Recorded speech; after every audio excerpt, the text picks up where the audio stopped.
उत्तराखंड के एक दूरस्थ गांव में एक रहस्यमयी सुरंग थी जिसे गांव वाले शापित गुफा कहते थे।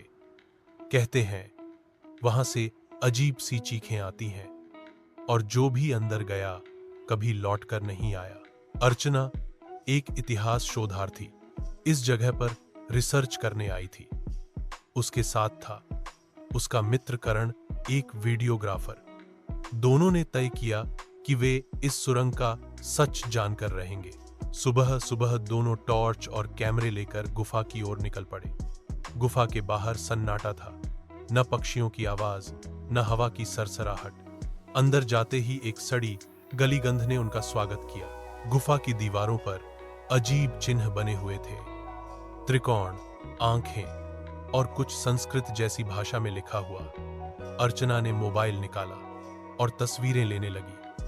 करण कैमरे से हर क्षण रिकॉर्ड कर रहा था। जैसे जैसे वे अंदर बढ़ते गए, टॉर्च की रोशनी कम होने लगी। करण बोला, बैटरी तो पूरी थी, अब इतनी जल्दी कैसे? तभी उनकी टॉर्च बंद हो गई। चारों ओर अंधेरा। अचानक अर्चना को किसी के कदमों की आवाज सुनाई दी। उसने करण से पूछा, तू चल रहा है क्या? करण ने डरते हुए कहा, मैं तो यहीं खड़ा हूं।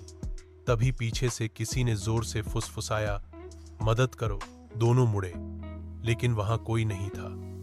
अर्चना कांपते हुए दीवार की ओर टॉर्च घुमाई, जहां एक पुराना नक्शा दिखा। उसमें एक एक्स चिन्ह था और उसके नीचे लिखा था, जहां रुक जाओगे वहीं रह जाओगे। लेकिन क्यूरियोसिटी ने डर को हरा दिया। दोनों उस एक्स की दिशा में बढ़ने लगे। थोड़ी देर बाद वे एक खुले हिस्से में पहुंचे।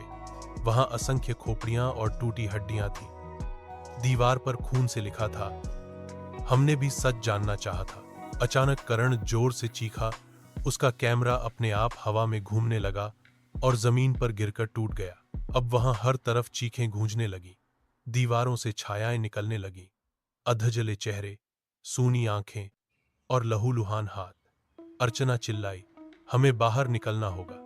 भागते हुए वे सुरंग के बाहर की ओर दौड़ने लगे, लेकिन रास्ता बदल चुका था। वो रास्ता अब एक भूल भुलैया बन गया था। हर मोड़ पर वही चीखें, वही परछायां। आखिरी क्षणों में अर्चना ने मोबाइल से एक वीडियो रिकॉर्ड किया और नेटवर्क मिलने की उम्मीद में उसे लाइव कर दिया। तभी उसकी आंखों के सामने करण की आंखें सफेद हो गईं और उसने कहा, हम कभी बाहर नहीं जाएंगे, अब हम भी गुफा का हिस्सा हैं।